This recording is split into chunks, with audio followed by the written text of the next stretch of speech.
Is one of our latest board members, been on the board about a year now. But unlike most of us, where conservation is just a hobby, we're just amateurs. Evan is a professional in the field, and he's going to talk to us about the work that, what got you into this career and what you've been doing, right? All right, awesome. So I'll hand it over to you. Well, thanks, Mike. I appreciate it. So, like you said, my name is Evan Pesut. I'm a professional engineer in the state of California. I mainly focus on Salmonid habitat restoration. And I'm going to talk about an engineer's perspective on habitat, a little bit different from the angler perspective, and why grassroots conservation efforts matter. All right, so I was born and raised in Indianapolis, Indiana, catching smallmouth bass. There we go. Catching smallmouth bass. I grew up in a northwestern suburb called Zionsville. Most of my fishing was in a suburban pond, retention pond, not the most glamorous style of fishing.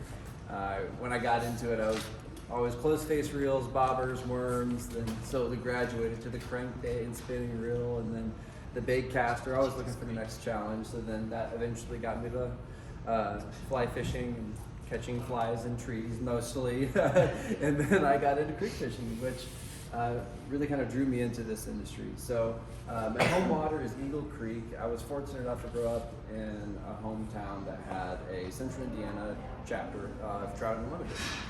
We had a very active membership base that would do Eagle Creek cleanup every summer.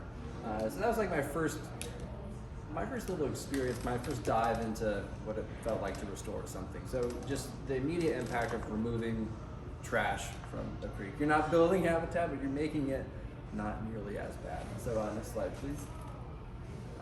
So I grew up early 2000s, and to this day, my home waters have changed drastically. So the red polygons here are wide swaths of green spaces that have been developed over time, immediately adjacent to Eagle Creek and its tributaries. So just imagine getting into creek fishing as all of this urban development happens. I saw the creek change drastically over time.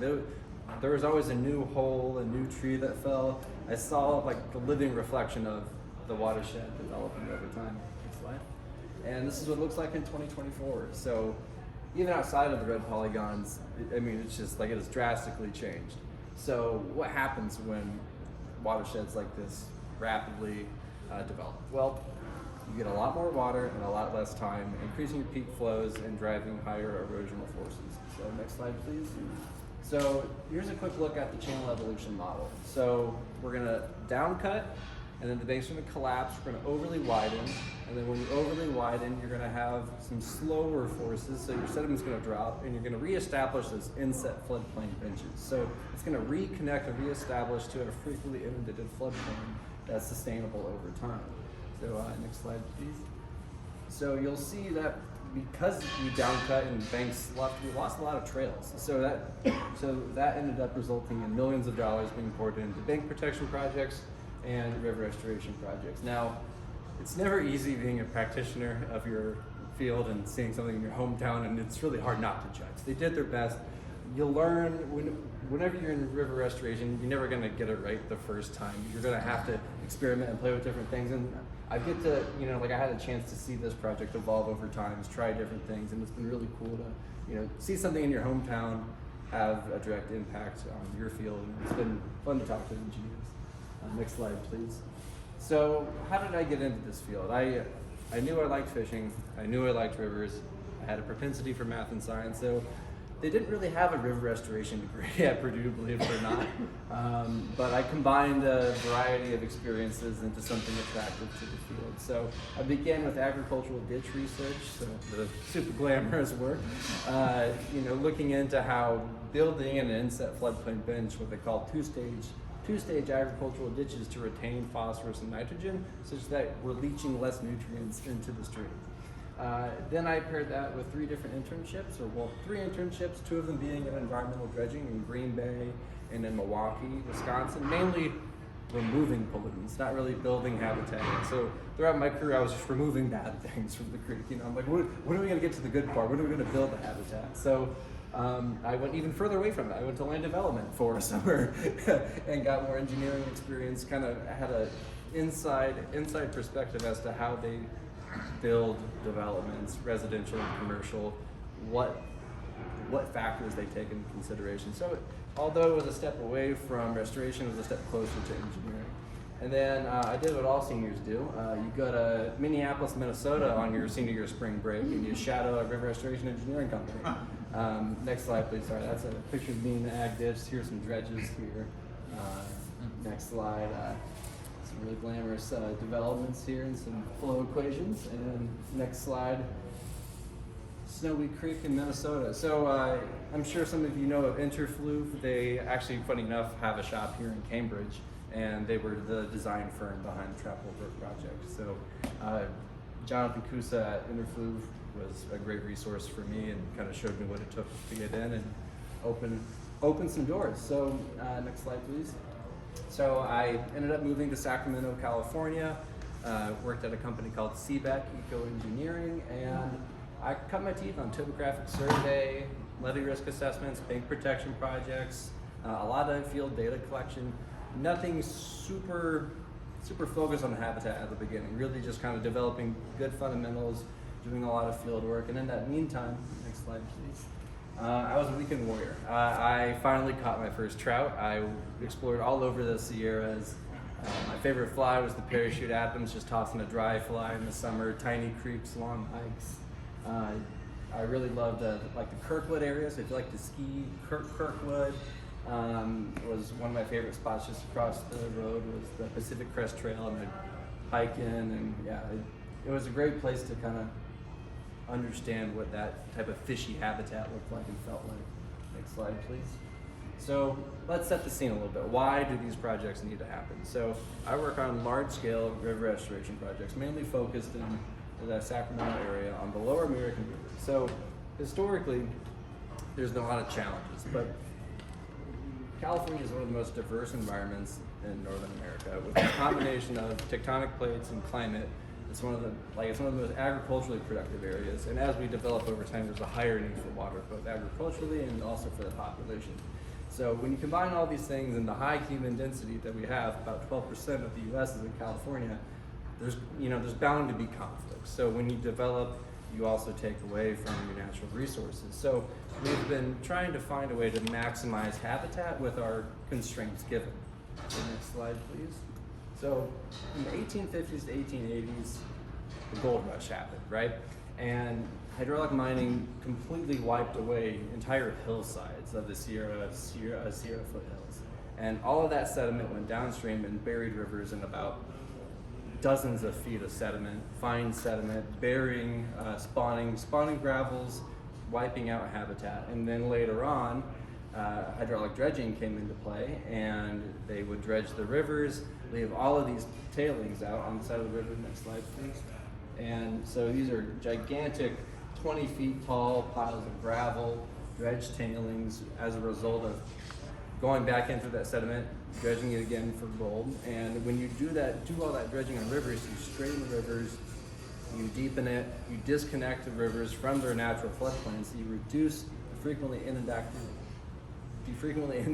floodplains and side channels, which are critical habitat for rearing. So you make the river a very, very difficult place for small salmon to live. You have no refuge from high flows or from predators. The next slide, please. And then you add on top of the gold mine, or like the gold rush, you have the Central Valley Project. So it's one of the largest water management systems in the entire United States, driven by agricultural needs and frequent flooding. So it's flood protection, it drives water supply, and it also produces hydroelectric power. So we have all of these things at play, and it limits the upstream anadromy for steelhead and for salmon. So we have to maximize the amount of habitat that we have downstream of these dams. So who am I working for? Yes, I have a boss, yes, I have clients, but I'm really working for two little guys. So fall run Chinook salmon and for Central Valley steelhead. And we focus on two key life stages.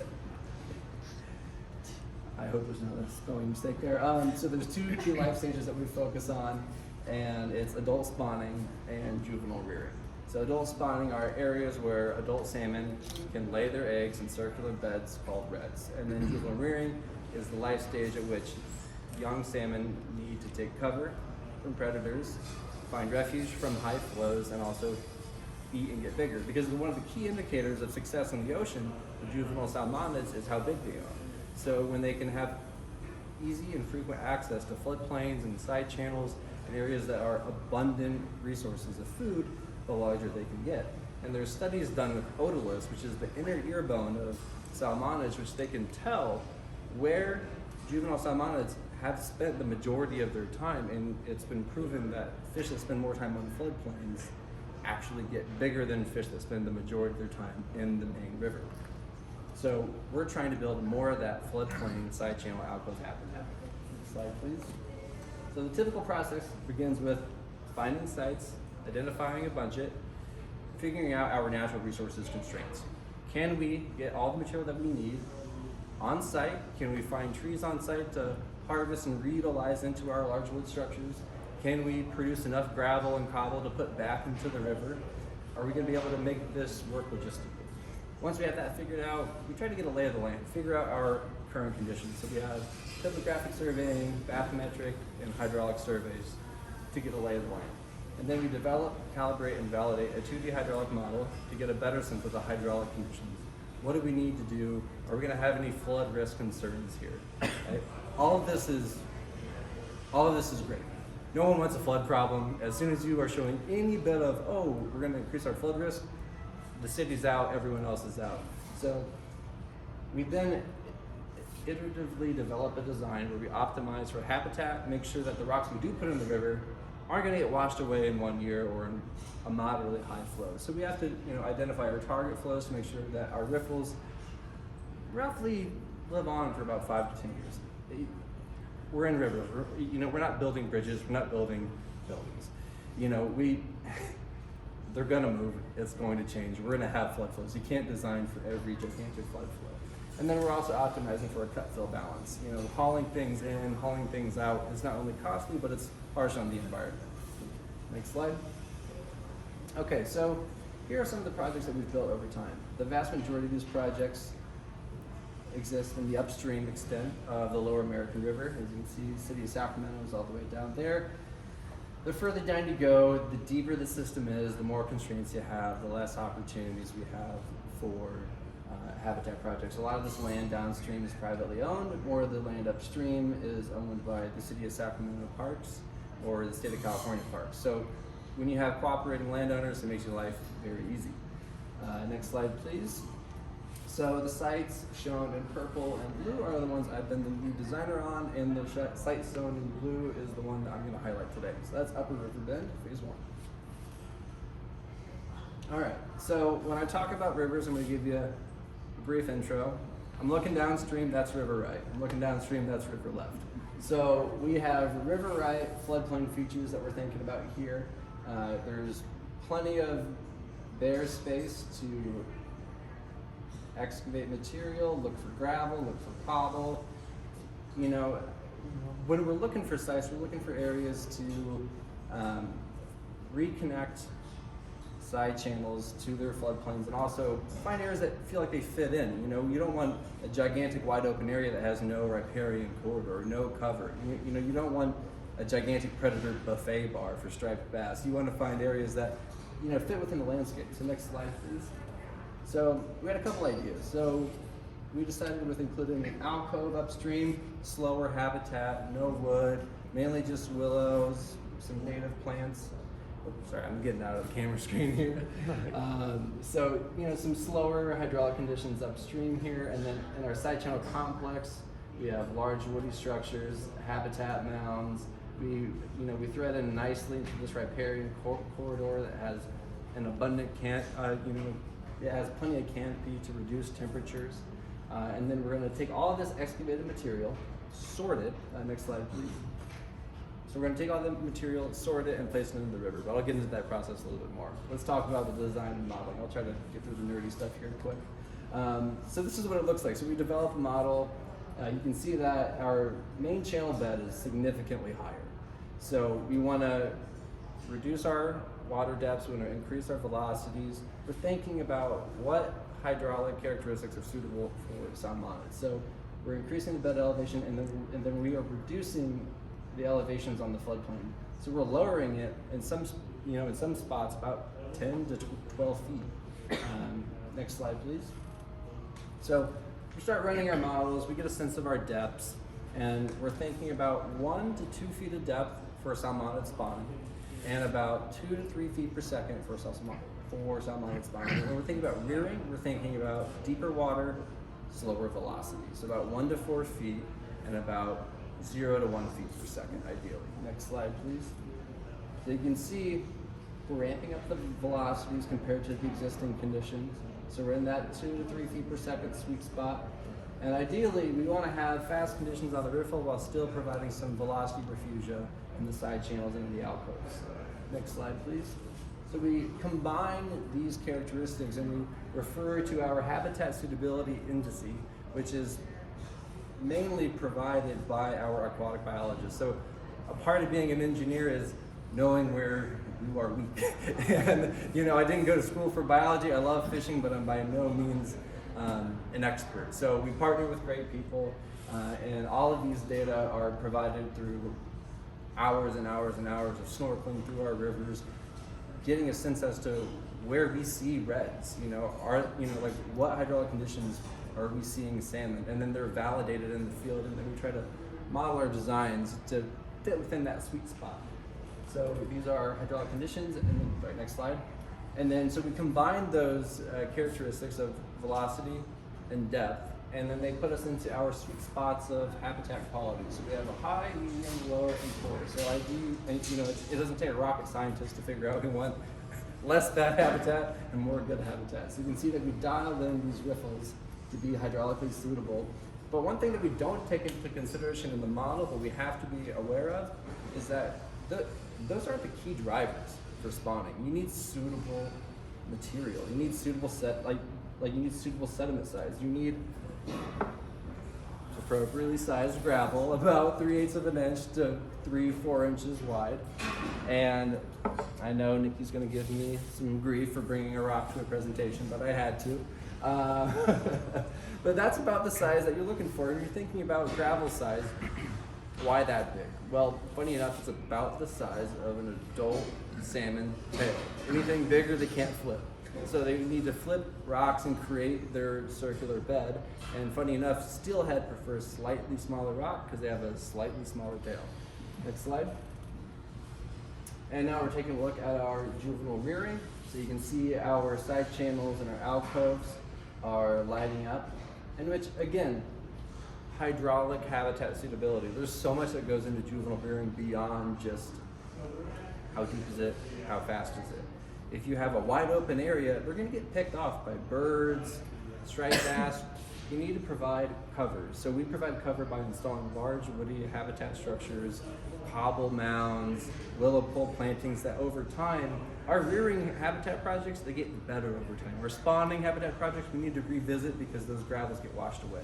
So some spots get better, they revegetate, some spots get a little bit worse, and we have to actively manage these projects over time. Next slide. All right, so we've talked a lot about the nerdy modeling and the design. How do these projects actually get built? So a difficult part about this industry is that things are always changing. When we start a design and end a construction, we're lucky that it's maybe a year or 2 years. But a lot of things can happen over a year or 2 years. You have high flows, unpredictable weather conditions, and your site's going to change over time from when you started designing. So we have to reconduct topographic, bathymetric, and hydraulic and biological surveys to make sure that whatever we were anticipating is there, and we need to adjust accordingly. Next slide. So you can see some of this orange spray paint, which is environmentally friendly, but we create these buffer zones around sensitive native flora. So in this condition, we are looking at elderberry, which is a critical habitat for the longhorn beetle. And you touch one of those and you're in big trouble. So we have to make sure that we are adjusting our design accordingly. Next slide. And right here is, so this is the side channel that I'm talking about. It just, it perfectly threads into this riparian corridor. It feels like it's, well, one, it was a historically high flow channel, but it only really gets wet at 20,000, 50,000 CFS. Now it activates at nearly 800 CFS, which is a perennial flow that even on our drought condition years, I mean, we're on a regulated system. So regulated system, I mean, it's dammed. You know, the weather does not tell us how much flow we get. The man pulling the lever is how much flow we get. So we have to, you know, come up with these flow management protocols to inform when we get the right flows at the right time. So in the fall, we need approximately anywhere between 1,300 and 2,000 CFS coming down the river, such that we're giving the salmon a fighting chance for the right hydraulic conditions throughout the river system. And then ideally, we get anywhere between 1,750 to about 10,000 CFS for juvenile rearing. You know, we want our floodplains to the end of the day. We want to get our fish out onto the floodplains. And we also, we want to drive fluvial change. I mean, if you think about how rivers work, you need big flood events to wipe out trees, to introduce more habitat. You need to flush out your gravel systems, oxygenate the area.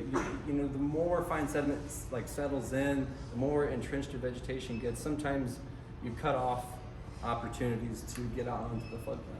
So as you can see in the next slide, this is where we start construction. We start our clearing and grubbing process. We've yet to excavate, but we're starting to kind of figure out where our limits are. Next slide. So we have to first excavate all of our material, start piling up the excess, and then we'll begin the sorting process where we produce our gravel cobble. Next slide. So you'll see gravels are here on the left, cobbles are here in the middle, and then we still have a lot of fine sediment that we're not going to put back into the river, but we can beneficially reuse a lot of this material.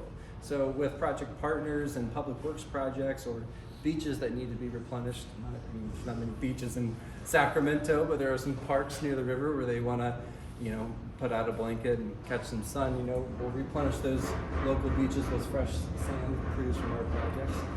That sand, there's no contamination with that sand from the mill, from the No. So a lot of, hence why downstream, where so all these projects are upstream. Mercury is a big problem in some parts of the river, typically further downstream where it's more industrial and closer to the confluence. from the mine.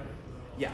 Yeah. So like historic mercury deposits over time have been found, but it's typically farther downstream and mainly where all that mercury dropped near the confluence of the Lower American River and the Sacramento River. But for the most part, all that fine sediment is fine. Yeah, I mean, it's all been tested and we wash and sort our materials. So, yeah, no mercury in that, no mercury in that material. And also, this material isn't produced from the tailings. So it's produced from just, the existing floodplain, nothing from the piles. So when we do excavate into the dredge tailings, we don't put out any fine sediment from those areas, knowing that if anything is going to be there, it may be in the fines, not in coarser gravel or cobble. Next slide. So here's a view of me standing on top of the gravel pile, looking down the river here. That's River Right. And we put all of our gravel and cobble into the river, about 2/3 into the river. And at the very end of the project, we do the final push. We have to keep the river open through the entirety of the construction project because it's a heavily recreational river. We have people in banana boats going down, and we have to make sure it's a functioning river because when it's hot in Sacramento, people flock to it. Next slide. All right, so here's a cool helicopter view of our project during the middle of construction. So we disconnect our side channels and alcoves from the main channel until the very end of the project, mainly because we have to construct these large wood structures, and ideally we want to have as little water in the channel as possible. Next slide. Here's another view looking at it downstream. And you may ask, how are these big yellow trucks allowed to be in the river? Well, they are equipped with veggie oil, such that if anything happens, it's environmentally cool. I mean, it's not good for the river, but it isn't bad for the river. We have eco-friendly oil used in these pieces of equipment. Next slide. So I talk about large wood a lot. You may think, where are you getting all this wood? Ideally, if we had all the wood that we could have, we would be cutting down far too many trees in our project extent. You don't want to be removing all of that hardwood and good vegetation. So we typically import. So we partner with local local members of the agricultural community who have orchards. So orchards turn over about every 15 to 20 years, where they have to cut down all the orchard trees and dispose of them however they want. Typically, we hope they give them to us for free, and then we pay for the import. So we import whole orchard trees with intact root balls and canopy, which provides perfect interstitial spaces for juvenile salmonid to hide and take cover. Next slide. All right, telephone poles. Why do we need telephone poles? So these act as anchor logs. So we excavate into the bank, we place in those anchor logs, we place material back onto the anchor logs, and then we use jute rope to tie together our orchard trees onto these anchor logs, thus providing ballast such that they can withstand a 50-year flow. That's about our design criteria. If 100,000 CFS is coming down this river, things are going to move. Hopefully not these orchard trees because they're designed as such, but also there's a reason why we use jute rope.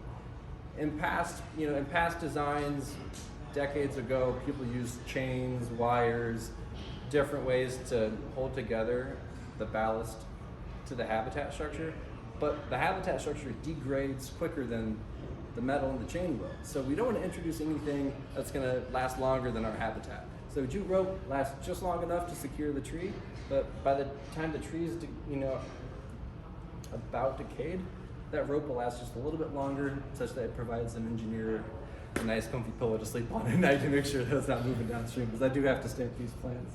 All right, next slide. All right, so here's what it typically looks like. So we have an anchor log on top and an anchor log on bottom, such that we can make sure it's not rotating. And then we place this excavated material back on top, and that's our habitat structure. Next slide. Here's another view looking downstream with a bowling alley of trees. And there's my boss, Ben, looking studiously at the habitat structures. Now that's the fun thing about creating habitat structures, is that you put on your engineering hat all day long, you make sure that it's going to withstand the flows that you need. You've built the project as you designed, but then there's always these field fits. You put on your habitat hat, and then that's the fun part. You get to think about how fish are going to move from one structure to the other. You don't want to have too isolated of structures. You want to make sure that there's a sense of flow throughout the side channel complex. Next slide. So you may wonder, why do we have these piles of gravel and cobble? Well, one, we had an excess from the amount of material that we sorted. And two, when we have these large floodplain features where we don't have typical side channel banks that provide plenty of soil for ballasting, we need additional material to act as our ballast to make sure that we have enough weight on top of those anchor logs. Additionally, this is also what we like to call process-based restoration. So over time, when we receive high flows, these mounds are going to act as they will provide velocity shadows. So your velocities are going to drop drastically directly behind, downstream of these structures. Fine sediments will deposit, and then that'll be a great area for vegetation to reestablish. So you're part of kickstarting processes beyond just immediately creating habitat. So these rearing features are only going to get better over time, especially as the willow pole plantings start to fully flourish.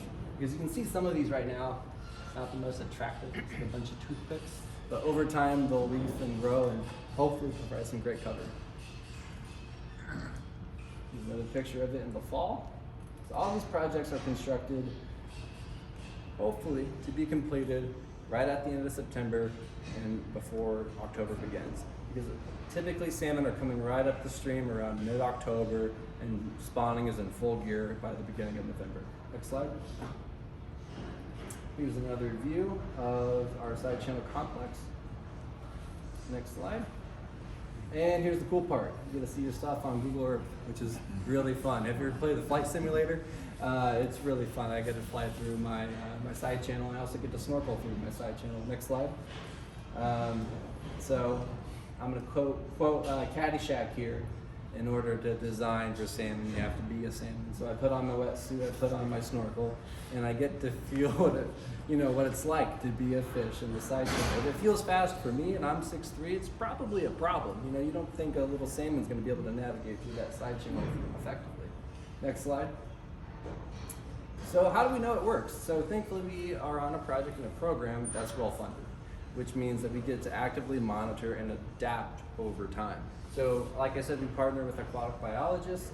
They conduct snorkel surveys every juvenile rearing season, and they tell us how many juvenile salmonids are hanging out in our structures. So this is the first year since being constructed. So the winter, spring of 2024, they did some early sampling, but funny enough, you don't see that many dots. You want to know why? It worked too well. They said it was too hard to get the juvenile salmonids out of the wood structures, that they felt like scaring them out of the structure is against the spirit of the design. So, so we had some interesting anecdotes to this survey. So I did show some other slides. Here's the next slide. Here's another project that we've worked on. This is immediately downstream of Nimbus Dam.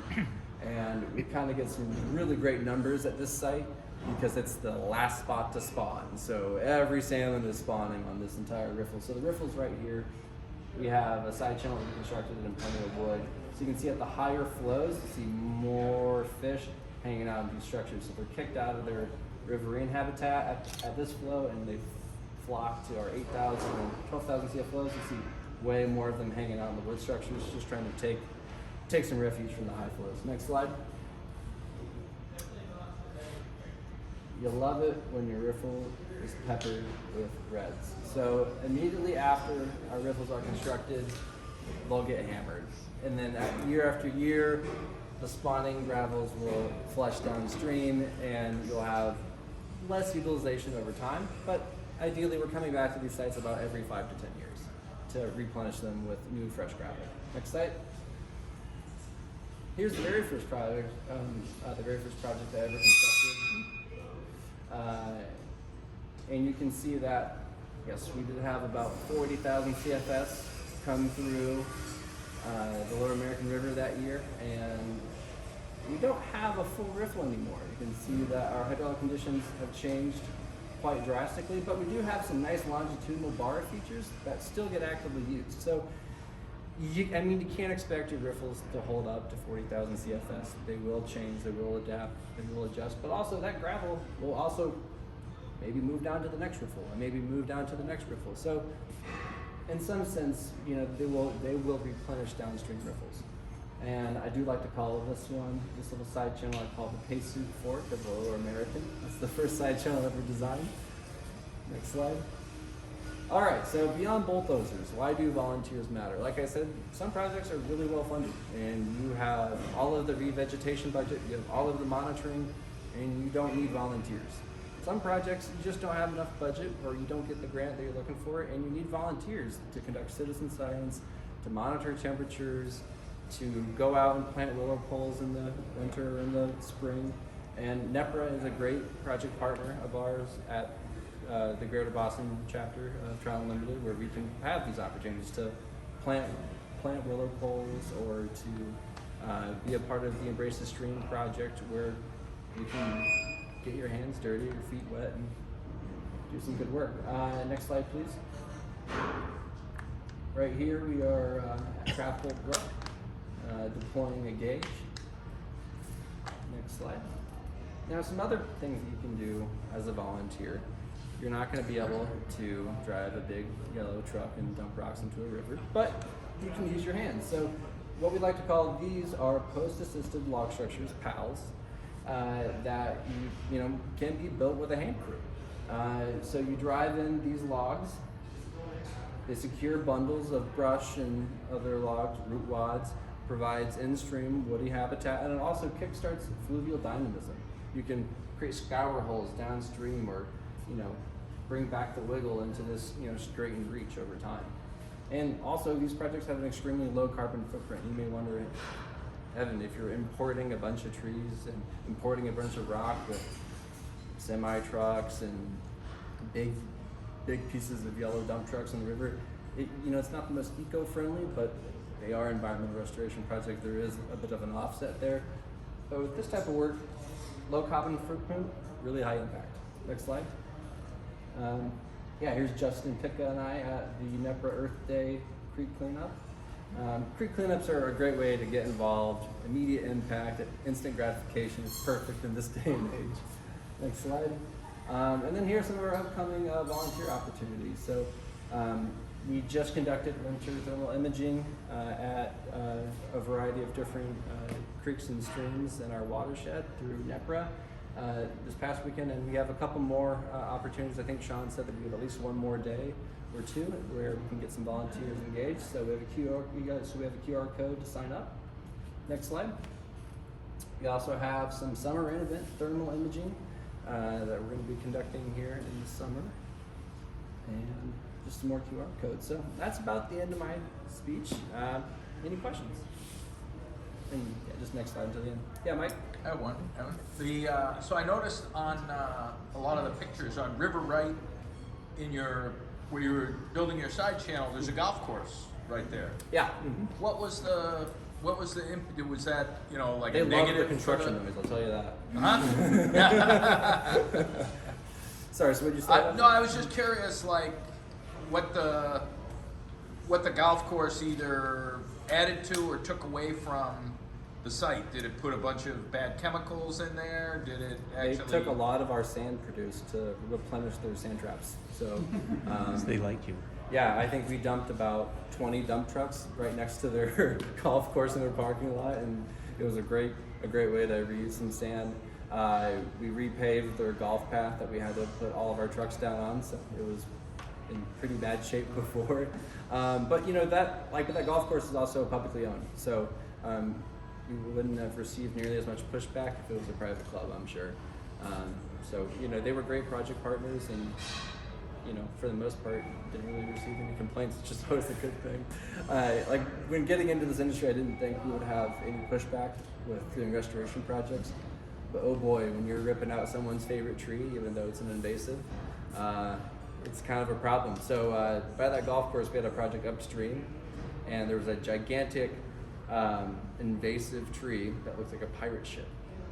And as a part of our project, we removed it and and turned it into a habitat structure. Someone put up flyers all over that park of a milk carton where the tree was the missing child and said, "Our favorite tree is gone. What did you do to it?" You would have thought that we robbed the town of something. So you're always going to receive pushback, but thankfully the golf course wasn't one of them. Any other questions? Yeah, Ruth? What was the, once you got all the design work done, what was the duration from start to finish for that main part of the project? And then if you go back 5 or 6 years later to put more rock structure in, how long is that process take? Well, let's see. Last year in 2024, we did the exact same thing that you just asked about. So when you come back to a project, it's pretty much like redesigning it. I mean, like your river is going to change a good bit over time, so it takes about the same design process. It's about, like we did add a couple side channels to it, so it was a little bit more involved. But your design process is going to be about 50% less when you're really just replenishing. But you just want to double check. So you have to rerun your models for flood, making sure the river hasn't changed substantially. So it's still involved. It's not like an easy process. You have to, you still have to get your permits. You still have to run your flood models to double check. You still have to secure the budget. So it's not always a given that you're going to come back to these projects. But the total process to construct it typically begins about August. Early to mid-August, construction equipment's moved out, you're starting to clear and grub, you're getting your surveys done, then you're in full gear in September, and yeah, it's about depending on the project size, about 4 to 8 weeks. Matt? Yeah, what's your primary source of funding, especially for the projects that you're returning over a period of time? So like I mentioned, the Lower American River was directly impacted by the Central Valley Project. So there's the Central Valley Project Improvement Act that is a great source of funding for all rivers that are impacted by it. So that's a state funding, and then there's also federal funding from the Department of Reclamation. So we have a great project partner with the Department of Reclamation, where that's federal funding. So typically we combine pots on certain projects. And have you fished any of the sites that you worked on, or that's cheating, by the way? I I haven't fished any of these sites, but my boss told me I can eat as much salmon as I want. I've earned it. You should do some primary research, I think. So Evan, did you say that was the first spawning year 2022 that you showed on that for this first year that was spawning in the Spawning was the fall of 2023. It was like 2023? about a month after construction finished. So you had 2 years of spawning. Yeah, 2 years. So when of does spawning. when would the adults start coming back from there? Probably next year. So salmon, takes about up to a year for juvenile salmonids to make their way down the river to the ocean, and then they spend about anywhere between 2 to 4 years out in the ocean. But it also really just depends on. So there is a metric called escapement. That's however many salmon from the ocean make it back to their spawning grounds, and the two key factors that I can think of are one, going to be commercial fishing out in the ocean, and then also your water temperatures are going to be a huge limiting factor of how many salmon survive as juveniles. Like they're the most sensitive to temperature. You can provide as much habitat as you want, but if it's warm, you are really fighting an uphill battle. So, typically you're going to expect them to come back about 4 years from their spawn. Yeah, Beck? Kind of going off of what Matt was saying, did you work with state or local government to think about fishing regulations in that specific area to really protect them, habitat to? So we work less with fishing regulations and more with flow regulations. So we work directly with the controllers of Folsom and Nimbus Dam on how much flow is released. So we deal less with the fishing regulations and more with the flow and informing we need about this much water at this time of the year, or else our our chances of having a good population really go down the drain. Any other I questions? got one other. Yep. So, as the years progress, is there any way to measure like the impact of these projects on returns, and is that part of like the plan that the state is doing, or any other biologists that are? It's a good question. It's hard. It's really hard to determine that because, so the question that Beck just asked is, do we have, any input on fishing regulation? We don't, but climate has a big impact on fishing regulation. Like over the past 2 or 3 years, the entire commercial fishing and, salmon commercial fishing in California coast has been completely shut down. There's been no commercial salmon fishing for about 2 years because we had about 3 years of drought. Temperatures were really high. We were seeing that the amount of salmon out there were decreasing rapidly, and if we kept fishing, we were going to have such a tiny escapement coming back. So, any other questions? It was a good presentation. Thank you. Thank Yeah, I you. appreciate it.